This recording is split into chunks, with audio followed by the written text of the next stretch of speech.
మాది కాకినాడ. నా పేరు రాజేంద్ర కుమార్ జైన్. మా అన్నయ్య మా చిన్నాన్న దగ్గర సంతకాలు తీసుకొని చీట్ చేశారు. మాది వడ్డీ వ్యాపారం, శ్రీ కనకదుర్గ బ్యాంకర్స్. అయితే కాకినాడలో అడ్వకేట్స్ నాకు న్యాయం చేయట్లా. అయితే వాళ్ళే హైకోర్టుకి కేసు ఫైల్ చేశారు ఇక్కడ. అయితే నేను హైకోర్టుకి వచ్చాను. Legal aid service M V Ramanarao అడ్వకేట్ని నేను కలిశాను. నా కేసు తీసుకున్నాడు. తర్వాత కొన్ని రోజులు వెళ్తుంటే తర్వాత అంటే నేను సీజే గారిని కలవడానికి వెళ్ళాను. సీజే గారి పేరు అనిల్ దేవ్ గారు. ఆయన నాకు కలవడానికి 10 అడుగుల దూరంలో కలుస్తుంటే 5 సెక్యూరిటీస్ని పెట్టి నన్ను బయటికి ఎండిచ్చేసాడు. ఎవరో ఎంవి రమణారావు లీగల్ సర్వీస్. ఇప్పుడు హైకోర్టులోకి వెళ్తుంటే రానివ్వట్ల నన్ను. డీజీపీ గారి కనీసం 7-8 సార్లు వెళ్ళాను గతంలో, ఇప్పుడు కాదు. సెక్రటరియట్కి వెళ్ళాను, అక్కడ కలవాలి. ఏపీలో డిఐజీ గారిని కలవడం, డిఐజీ మేనేజర్ నాగరాజు ఏపీలో, ఆయన కూడా కలవనివ్వట్ల.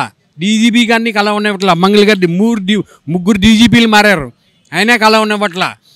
గ్రీవియన్స్ సెల్లో వెళ్ళాను బుధవారం పూట, అప్పుడు కూడా కలవనివ్వట్ల. డిఐజీ గారిని కనీసం 10 సార్లు కలవన్నాను. నాగరాజు డిఐజీ మేనేజర్ కలవట్ల. బూర్మల్ తారాచంద్ అన్ని బెగ్గర్ని కూడా మేనేజ్ చేస్తున్నారు వీళ్ళు. క్రిమినల్ కేసు ఉంది కాబట్టి, క్రిమినల్ కేసు ఉంది. మొత్తం ఫేక్ డాక్యుమెంట్లు నా దగ్గర జెన్యూన్ ఎవిడెన్స్లు ఉన్నాయి.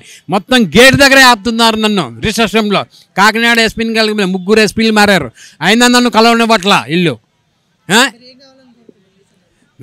నాకు న్యాయం కావాలని కోరుకుంటున్నాను. నా షేర్ ఏమో మా బూర్మల్ చారచని మా చిన్నాన్ని తీసుకున్నాడు. 45 ఇయర్స్ బట్టి షాప్ ఉంది. 45 ఇయర్స్ బట్టి షాప్ ఉంది. Gold and silver finance. వీళ్ళు నన్ను మోంది. కాకినాడకి వెళ్తే రౌడీలతో బెదిరిస్తున్నారు. 2 టౌన్ పోలీస్ స్టేషన్లో ఫోర్జరీ కేసులు కట్టారు. నా దగ్గర ఎవిడెన్స్ ఉంది. 2 సార్లు కేసు కట్టి నన్ను జైలుకి పంపించారు. ఎక్కడికక్కడ దౌర్జన్యం చేస్తున్నారు. బూర్మల్ తారాచంద్ మెయిన్ యాక్టర్ దీంట్లో, కర్త క్రియా కర్మ అంతా బూర్మల్ తారాచంద్, ఏలూరు నివాసి.